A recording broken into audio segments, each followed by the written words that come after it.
हमको एक टॉपिक दिया गया था जिस पे बात करनी है, तो ये सब आपके फायदे ही की चीज़ है। बीमारी जब तक उसका इलाज हो सकता है उसको इलाज करवा लेना चाहिए, उसको लाइलाज बनने का इंतज़ार नहीं करना चाहिए। तो हम लोग आज बात करेंगे पित्त की थैली पर। पित्त गॉल ब्लैडर जिसको बोलते हैं बहुत कॉमन भाषा में, और बहुत कॉमन सी बीमारी है, इसका बहुत कॉमन ऑपरेशन भी होता है। लेकिन आज हम लोग बात करेंगे कि कब इसके लिए ऑपरेशन पे जाना चाहिए और कब नहीं जाना चाहिए, कितना जल्दी जाना चाहिए और कितना हम रुक सकते हैं। कॉमन पेशेंट का यही क्वेश्चन होता है कि डॉक्टर साहब अभी ऑपरेशन करवाना ज़रूरी है क्या? तो इसका जवाब आपको आज हम देंगे। पित्त की थैली, पहले पित्त के बारे में जान लें। पित्त जो है वो लीवर में बनता है और पित्त की थैली में जाकर वो स्टोर होता है और गाढ़ा होता है।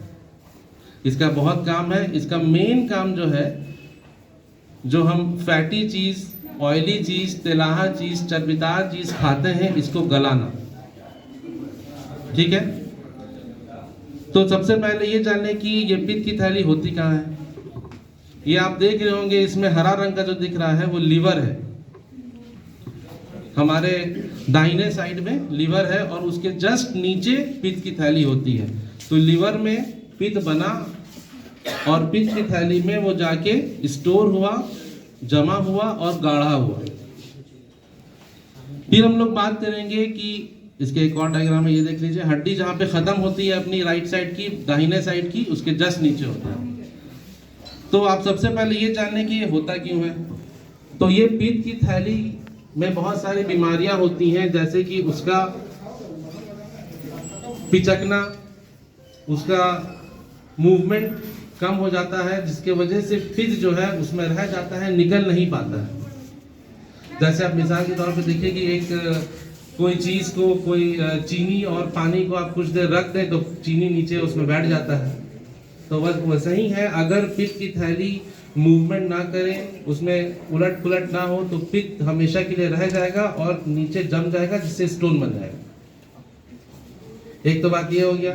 और भी कई बीमारियों में होता है, खून की कई सारी बीमारियां होती हैं, उसमें होता है, तो इतना हम लोग को जानना जरूरी नहीं है उसमें। तो आप नेक्स्ट ये जाने कि ये जब इसमें स्टोन होता है तो इसका आदमी पेशेंट को क्या होता है। इसमें सबसे मोस्ट कॉमन, इसमें पेशेंट को सबसे कॉमनली इस पेशेंट में दर्द होगा। दर्द भी कहाँ पे होगा? जहाँ पे ये है, जहाँ आपको बताया दाहिने साइड हड्डी के जस्ट नीचे, वहाँ पे दर्द होगा और बहुत तेज दर्द होगा। और ये पीछे की तरफ जाएगा। देखिए यहाँ पे इसका दर्द होता है, दाहिने साइड हुआ, पीछे साइड हुआ और यहाँ पे कंधे पे इसका दर्द होगा। ये सब हम बात कर रहे हैं जो सबसे ज्यादा पाया जाता है। जरूरी नहीं कि 100% पेशेंट में ये सब चीजें पाई जाए, लेकिन 90% में ऐसी चीजें पाई, ऐसी इस तरह का दर्द पाया जाता है। ठीक है, अब इसमें करना क्या है? अगर स्टोन हो गया, आपने अल्ट्रासाउंड करवाया, मोस्ट कॉमनली सबसे अच्छा इसका अल्ट्रासाउंड ही, इसका जो जांच है उसमें निकल गया कि आपके पित्त के थैली में स्टोन है, तो क्या करना है? सबसे पहले दो तरह का चीज हो। अगर आप किसी और बीमारी के लिए गए और आपका अल्ट्रासाउंड हो रहा है और उसमें निकल गया कि आपके पित्त के थैली में भी स्टोन है, तो जरूरी नहीं है कि आप उसके ऑपरेशन के लिए जाएं, क्योंकि पित्त के थैली में स्टोन की वजह से आपको कोई प्रॉब्लम नहीं है। आप किसी और चीज के लिए अल्ट्रासाउंड करवाने गए और उसमें आपको ये निकल गया, तो अब आप पेशेंट परेशान कि हमको पित्त की थैली में स्टोन है, तो क्या ऑपरेशन करवाना है? तो नहीं, जरूरी नहीं है। लेकिन अगर आपको चीनी का बीमारी है, जो मोस्ट कॉमनली हम लोग बात कर रहे हैं यहाँ पे, अगर आपको चीनी की बीमारी है, डायबिटीज है, या आप कुछ ऐसा मेडिसिन खाते हैं जैसे कैंसर मेडिसिन वगैरह खाते हैं, इस केस में आपको एक डॉक्टर से, सर्जन से सलाह लेनी चाहिए और उसका उपाय पूछना चाहिए, क्योंकि इस केस में जनरली ऑपरेशन कर दिया जाता है। पहली बात। दूसरी बात, अगर नहीं किया जाए तो कब किया जाए? तो ये हो सकता है 90% केस में ये ज़िंदगी भर रहे, लेकिन आपको उससे कोई दिक्कत नहीं होगी। लेकिन 10% केस में ये पित्त का जो थैली का स्टोन है, ये जाके पित्त के बहाव को रोक देगा, जिसके वजह से पित्त उस थैली में जमा होता जाएगा, जिसके वजह से और भी ज़्यादा दिक्कत होगी, दर्द होना शुरू होगा। तो ये जब होगा तो उसका फिर इलाज होगा, ठीक है। और अगर इसका ऑपरेशन उस केस में भी ना करवाया जाए तो बहुत सारी चीज़ें, अब आप सोच लीजिए एक बैलून है, उसमें कुछ जमा होता जा रहा है, होता जा रहा है, होता जा रहा है, तो क्या होगा? फटेगा। तो ये फट सकता है। दूसरा चीज़ है कि इसमें इन्फेक्शन हो सकता है। तो इन सब चीज़ों से बचने के लिए डॉक्टर की सलाह लेनी चाहिए आपको। अब इसका जो ऑपरेशन है, अच्छा एक बात और है कि बहुत बार लोग बोलते हैं कि सर पित्त की थैली का ऑपरेशन तो हो गया, तो स्टोन नहीं दिख रहा है। तो 20% केस में पित्त की थैली में ज़रूरी नहीं कि उसका सिर्फ इन्फेक्शन होगा, उसमें स्टोन के बिना भी इन्फेक्शन हो सकता है। तो ऐसा नहीं है कि उसमें इन्फेक्शन तभी हुआ जब इसमें स्टोन हुआ। स्टोन के बिना भी पित्त की थैली में इन्फेक्शन हो सकता है, ऑपरेशन की ज़रूरत पड़ सकती है 20% केस में।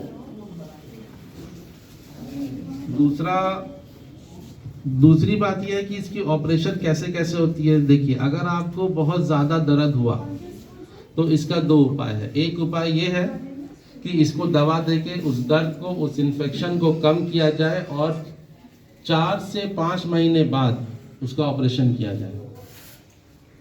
और एक उपाय यह है कि दर्द के 7 दिन के अंदर अगर आप डॉक्टर से परामर्श करते हैं तो वो आपको देखते हुए 7 दिन के अंदर उसका ऑपरेशन कर दें।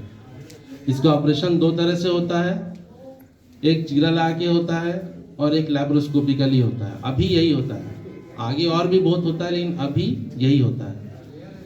तो चीरा लाए करने में और लैप्रोस्कोपी करने में दोनों एक ही तरह की चीज़ है, बस चीरा का फ़र्क है, एक में थोड़ा ज़्यादा है, एक में कम है। पूरा गॉल ब्लैडर निकलता है, किडनी की तरह ये नहीं होता है। कॉमन मिसकंसेप्शन पेशेंट में यही है कि क्या मेरा पूरा पित्त का थैली निकल जाएगा? तो जी हाँ, आपका पूरा पित्त का थैली निकल जाएगा। किडनी स्टोन में और पित्त की थैली के स्टोन में यही फ़र्क है कि किडनी में स्टोन निकलता है, लेकिन पित्त की थैली में चीरा देके स्टोन नहीं, पूरा पित्त का थैली निकलता है। इसमें कोई कंफ्यूजन नहीं होना चाहिए। इसके बाद क्या होगा, अगर पित्त की थैली का ऑपरेशन हो गया तो थोड़ा आपको, जैसे कि हमने पहले कहा कि तेलाहा चीज़ों से और चर्बीदार चीज़ों से हल्का परहेज करना है, ज़्यादा नहीं करना है, लेकिन पहले की तरह नहीं खाना है उसको। इसका ऑपरेशन 2 तरह से होता है, चीरा मार के लैप्रोस्कोपिकली, जो कि लेज़र से होता है। तो लेज़र वाला ऑपरेशन में फ़ायदा ये है कि चीरा कम पड़ता है और आप 2 दिन के अंदर घर जा सकते हैं। लेकिन लेज़र के ऑपरेशन में, हर लेज़र के ऑपरेशन में 5% 6% चांस रहता है कि उसको उसी टाइम में टेबल पर ही डॉक्टर ये डिसाइड करे कि इसको चीरा मार के किया जाए। क्योंकि कई दफ़ा ये होता है कि जब ऑपरेशन होना लेज़र का शुरू होता है और पेशेंट बहुत दिन बाद आता है आपके पास, तो अंदर सारी चीज़ें आटा की तरह गूंजा जाती हैं, एक दूसरे में चिपक जाती हैं। उस केस में लेज़र का ऑपरेशन होना मुमकिन नहीं होता है, तो उस केस में खोलना पड़ता है। बस यही है। डॉक्टर साहब, जैसा को गॉल ब्लैडर में मल्टीपल कैल्कुलस है। पहले एक स्टोन 2019 में डिटेक्ट हुआ। पहले एक कैल्कुलस था, छोटा सा था, फिर उसके बाद वो 2 कैल्कुलस हुआ, और अभी जो हमने अल्ट्रासाउंड कराया है उसमें मल्टीपल कैल्कुलस है। लेकिन मुझे पेन कभी भी नहीं हुआ। जब पहली बार अल्ट्रासाउंड में 2019 में डिटेक्ट हुआ, उस समय भी पेन नहीं हुआ, और आज तक भी कभी मुझे ठीक पेन है। नहीं ये बहुत अच्छा सवाल पूछा उन्होंने कि इनको गॉल ब्लैडर में मल्टीपल स्टोन है लेकिन सिम्टम नहीं है। तो ये सवाल अच्छा है। इसका उपाय ये है कि अगर आपको स्टोन 3 सेंटीमीटर के साइज से ज़्यादा है, या आपको मल्टीपल स्टोन है, एक से ज़्यादा है, मल्टीपल मतलब गॉल ब्लैडर में 100 स्टोन भी हो सकता है, याद रखिए, और 10 भी हो सकता है। अगर आपको मल्टीपल स्टोन है या 3 सेंटीमीटर से ज़्यादा है, बड़ा स्टोन है, लेकिन आपको सिम्टम नहीं है, उस केस में भी आपको डॉक्टर से परामर्श करना चाहिए। तो मुझे क्या करना चाहिए डॉक्टर साहब? अभी तो मेरा बहुत पुअर हेल्थ है, और वैसे सिस्टम लेप्रोस्कोपिक मेथड से मैं ये तो आपका क्योंकि पुअर हेल्थ है, आप कितना उम्र है आपका? 71 है। तो आप इसको, अगर आपको बिल्कुल सिम्टम नहीं है तो आप ऑपरेशन नहीं भी करा सकते, ज़रूरत नहीं करानी। कैंसरस प्रोस्टेट कैंसर हो गया फिर। जहाँ तक गॉल ब्लाडर स्टोन और कैंसर की बात की जाए,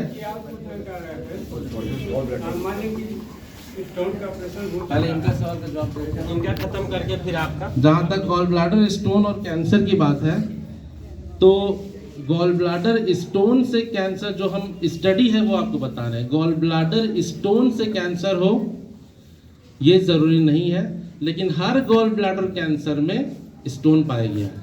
मतलब समझ रहे हैं आप? अगर मैं छोड़ दूँ और रैप्चर कर गया कभी, ये रप्चर करने से पहले आपको बहुत सारा शिकायत होगा, पेट में दर्द होगा, आपको बहुत सारी, तब तक आप पहुंच जाइएगा अस्पताल। ठीक है, मल्टीपल है तो इनको निकलवा ही लेना चाहिए। सीबीडी में आएगा, पैंक्रियाज में आएगा, पैंक्राइटिस कराएगा उधर क्या। बूढ़े हैं तो छोड़ सकते हैं, सिम्टमलेस है। ठीक है, नेक्स्ट आपके पूछ रहे थे? अगर यहाँ पॉसिबल हो तो ये मल्टीपल में डॉक्टर से परामर्श करना चाहिए। डॉक्टर है ही सर। तो हम तो आपका अल्ट्रासाउंड देखेंगे, ब्लड रिपोर्ट देखेंगे, ऐसे बात तो नहीं होता है ना। ऐसे आप कुछ बता देंगे, आप नोट कर लीजिएगा। कहना था सर कि हम ऑपरेशन करवाए में पथरी था, तो उसके बाद क्या परहेज किया जा सकता है सर? उसके बाद अभी आपको बताया कि तेलाहा चीज़ों से परहेज करना है, चर्बीदार चीज़ों से परहेज करना है, क्योंकि बाइल का जो पित्त का जो फंक्शन होता है वो ये होता है कि वो चर्बीदार चीज़ों को गलाए, पेट में पचाए। वो क्योंकि आपका पित्त तो बन रहा है लिवर से, लेकिन वो गाढ़ा नहीं हो पा रहा है, तो उसकी क्षमता कम हो जाती है। ठीक है, समझ गए आप? तो इसीलिए थोड़ा परहेज करके चलिए तो बेहतर होगा। तो इसी वजह से डॉक्टर साहब ये डाइजेशन पे इसका बहुत खराब असर होता है। बहुत खराब असर करना ही पड़ता है। खुल रहा था हमारा, तो डॉक्टर साहब तो है नहीं आज, तो हम देख लेंगे आपको, देख लेंगे इसके बाद क्वेश्चन पूछिए, क्योंकि फ्री में नॉलेज नहीं मिलता है। मेरा ये बात पूछना है कि मल्टीपल स्टोन है तो सर्जरी होगी या नहीं? क्योंकि वो मल्टीपल है तो फिर स्लिप करके इधर उधर जाएगा, तो उस दिन का वेट तो नहीं करेंगे कि वो सीबीडी में जाए या पैंक्रियाज में जाके ब्लॉक करे, पैंक्रियाटाइटिस करा दे। इसको आप क्लियर। जहाँ तक हमने पहले कहा कि अगर स्टोन 3 सेंटीमीटर साइज से बड़ा है और मल्टीपल है तो इसका ऑपरेशन करा लेना चाहिए। लेकिन अगर पेशेंट उम्रदराज है, क्योंकि उम्र होते होते बहुत सारी बात हो जाती है। उम्र से क्या है, उम्र आप क्लियर कर दीजिए कि क्या बीमारी है आपको, क्या है नहीं है, क्या मेडिकल इंडिकेशन है जिसपे वो नहीं कराएंगे। देखिए सिम्टम तो डॉक्टर साहब ऐसा कुछ नहीं कि मुझे पेन हो या कुछ हो, बट मेरा डाइजेशन पे बहुत ज़्यादा असर है। डाइजेशन पे जो असर होता है ये बहुत सारी चीज़ों से होता है। इसमें एक बहुत कॉमन डिजीज है जिसको कि गैस्ट्रोएसोफेजियल रिफ्लक्स डिजीज बोलते हैं, उसके वजह से भी होता है। अगर आपको उसका दवाई खा के अगर आपका डाइजेशन वगैरह ठेका ठीक हो रहा है तो वो ज़रूरी नहीं है कि गॉल ब्लैडर से हो। बहुत सारा पेशेंट का ये प्रॉब्लम होता है कि हमको ठेकार हो रहा है, हमको जलन हो रहा है पेट में। गॉल ब्लैडर का ऑपरेशन, गॉल ब्लैडर पित्त की थैली में भी स्टोन है, इसका ऑपरेशन करने के बावजूद भी वो चीज़ नहीं खत्म हुआ। इट मीन्स डॉक्टर साहब जब तक मुझे पेन नहीं होता है मैं इसके लिए नहीं सोचूं ऑपरेशन। पेन, स्टोन का साइज, कितना स्टोन है, ये सब मैटर करता है। अगर आपको डायबिटीज़ है कि नहीं, अगर आप कुछ ऐसी दवा खा रहे हैं जिसके आपका इम्यून सिस्टम कमज़ोर हो रहा है, ये सब में ऑपरेशन करा लेना चाहिए। ठीक है।